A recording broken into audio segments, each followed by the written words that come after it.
Estamos de volta com a nossa palestra de formação de protagonistas socioambientais, a experiência... Estamos de volta com a nossa palestra Fazendo História para Melhorar a Vida das Pessoas, edição corporativa transformadora. E estamos recebendo aqui no estúdio a Daviane Chemin, que é diretora de RH e de Educação Corporativa do Sistema FIEP, a Marília de Souza, que é gerente do Observatório do Sistema FIEP, e o Cristóbal Gadiero, da Escola Matrística de Santiago. Bem-vindo a todos e vamos dar início, então, à nossa palestra com a Daviane. Boa tarde a todos e a todas. O que nós estamos chamando de educação corporativa transformadora é uma tentativa de demonstrar um rico processo de transformação cultural que aconteceu no sistema FIEP, através de um processo profundo de educação que nós qualificamos como transformadora e que culminou numa grande capacidade que nós nos encontramos de aprender, de conversar e, sobretudo, de aprender na convivência. E o nosso último processo vivido, que é o Fazendo História, não deixa de ser um grande aprendizado na convivência, numa organização nada trivial, numa organização que não tem referência global, né, que só faz sentido aqui no Brasil, que é a Federação das Indústrias do Estado do Paraná. Acho que é importante a gente contar muito rapidamente que instituição é essa e que desafios elas nos trazem para um processo de transformação cultural. O Sistema FIEP é uma instituição que tem mais de 60 anos, nasceu para representar os interesses da indústria, tem no Paraná como missão promover o desenvolvimento sustentável da indústria e promove o desenvolvimento sustentável através das entidades SESI, SENAI, IEL e FIEP, oferecendo serviços na indústria de educação, lazer, cultura, trabalhando a indústria, né, a inovação dentro da indústria, mas também trabalhando a inovação social, ou seja, o entorno onde a indústria emerge, né.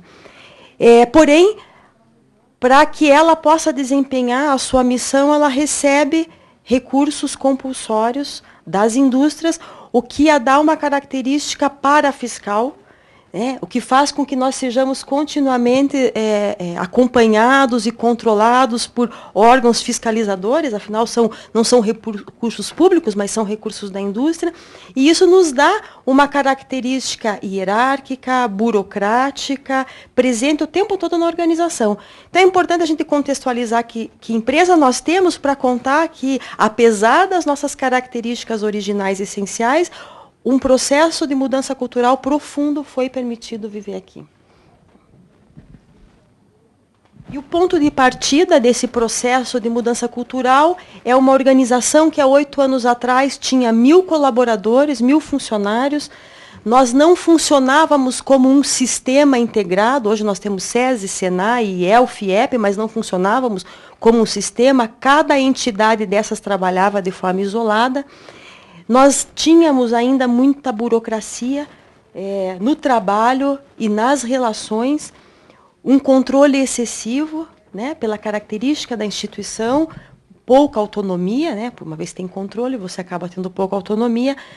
Os programas de treinamento e desenvolvimento, já que nós estamos falando de educação corporativa, eles aconteciam, sim, de forma eficaz, mas de forma isolada, focada no indivíduo, nas equipes e distintamente entre as entidades, e não de forma sistêmica. Então vem, em 2003, a gestão do nosso presidente, Rodrigo Rocha Loures, onde ele traz, junto à sua equipe, a visão de desenvolvimento industrial sustentável, no seu sentido mais amplo. E, junto com essa visão do desenvolvimento industrial sustentável, vem uma crença e uma convicção onde a dimensão humana deveria ser um dos pilares das estratégias desta organização. E essa crença, ela é marcada por um grande encontro, né? Quando o presidente chega na organização, ele propõe um grande encontro que funciona como um sinal de uma grande mudança, onde ele chama todos os colaboradores, stakeholders, né, incluindo pilares da sociedade, né, parceiros, empresários, governo, para dar um novo tom numa nova gestão, onde a mudança, a partir daquele momento, aconteceria pelo diálogo, pelo desenvolvimento, onde os atores desse processo seriam as pessoas. E nós tivemos aí 2.000 pessoas durante uma semana dialogando permanentemente e construindo as novas estratégias do sistema FIEP. Pode passar mais um pouquinho. E a partir desse convite e a partir desse diálogo, muitos estímulos foram dados nessa direção. E esses estímulos se configuraram num processo altamente inovador de educação, e que nós qualificamos como educação transformadora. O primeiro grande estímulo que nós tivemos aqui foi um estímulo de um olhar apreciativo.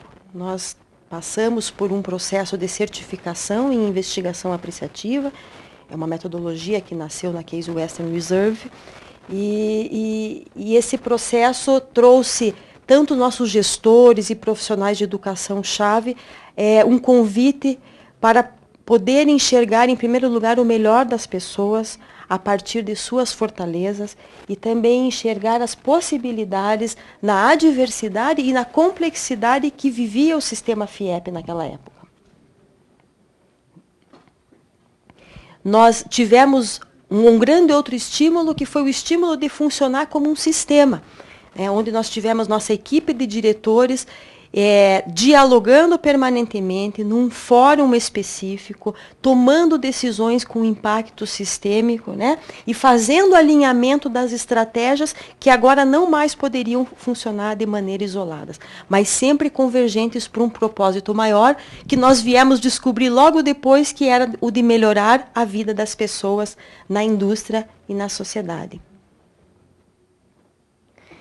Também as nossas ações de pessoas foram um grande estímulo, uma vez que houve uma grande inovação no design de soluções de pessoas, que colocou permanentemente o líder e suas pessoas como protagonistas dos processos.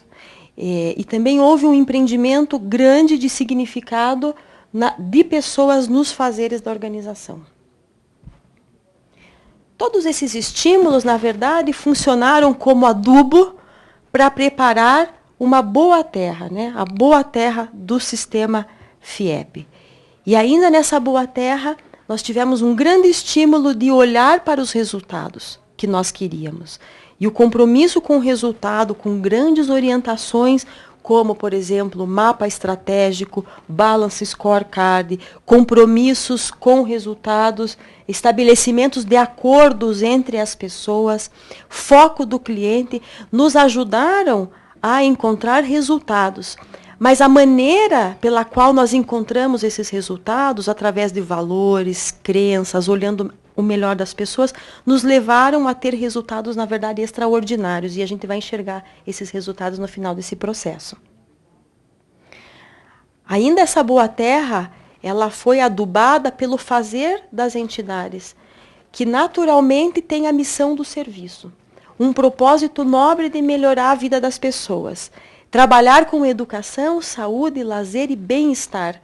E neste fazer das entidades, a organização encontrou grandes possibilidades na sinergia.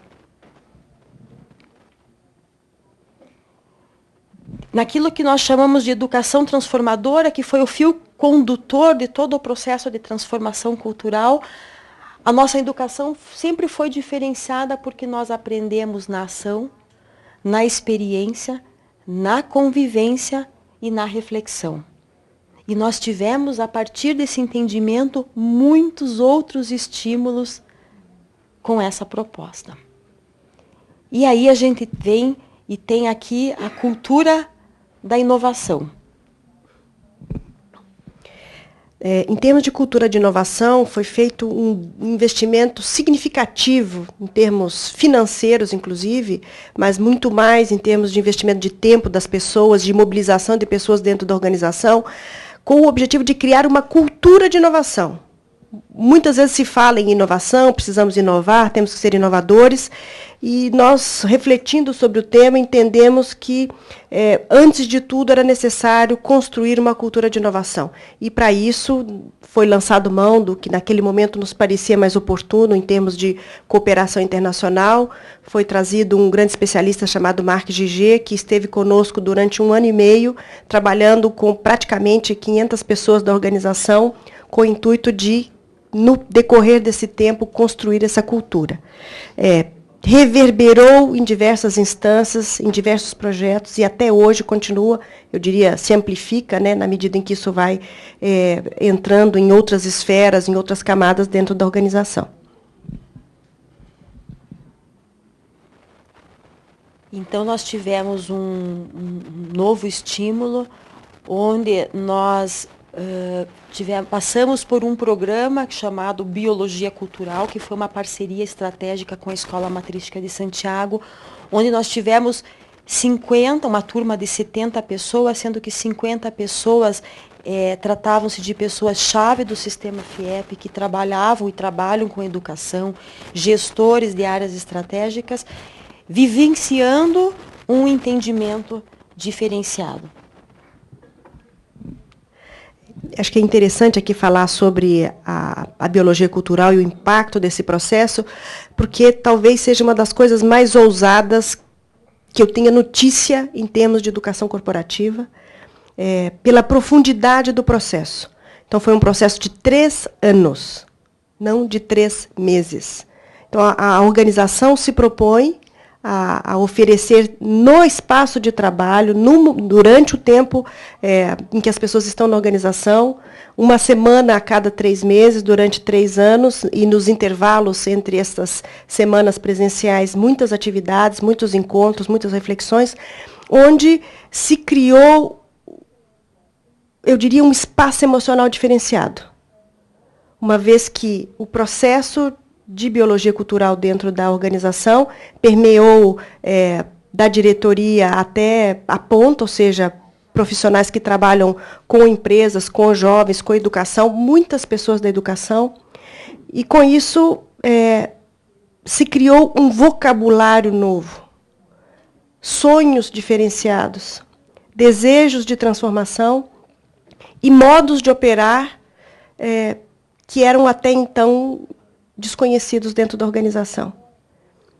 E interessante é que, na medida em que o programa de biologia cultural avançava, percebendo uma dificuldade ou a necessidade de estabelecer novos meios de comunicação com os staffs, né, de alta direção do sistema, foi então desenhado um segundo programa, que veio complementar a esse, que é justamente o entendimento matrístico organizacional, que era trazer a biologia cultural para o staff de direção que não tinha condições de participar do processo da biologia cultural. Então, o EMO, o entendimento matrístico organizacional, ele tinha por objetivo apenas estar com os staffs diretores, e aí se trazia para este staff o mesmo tipo de discussão que acontecia durante os processos de biologia cultural, e a gente percebe que houve uma transformação no modo de comunicar da própria direção, novas linguagens foram estabelecidas e um entendimento ampliado também foi possível. Acho que nós passamos a entender o que é bem-estar dentro de uma organização e buscar aumentar cada vez mais os espaços de bem-estar aqui dentro.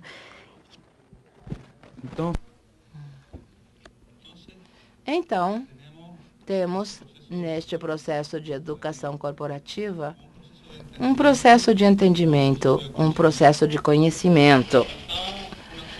E faltava uma ação oportuna para que toda essa metodologia, para chamá-lo de alguma maneira, fosse colocada em prática na própria gestão da organização.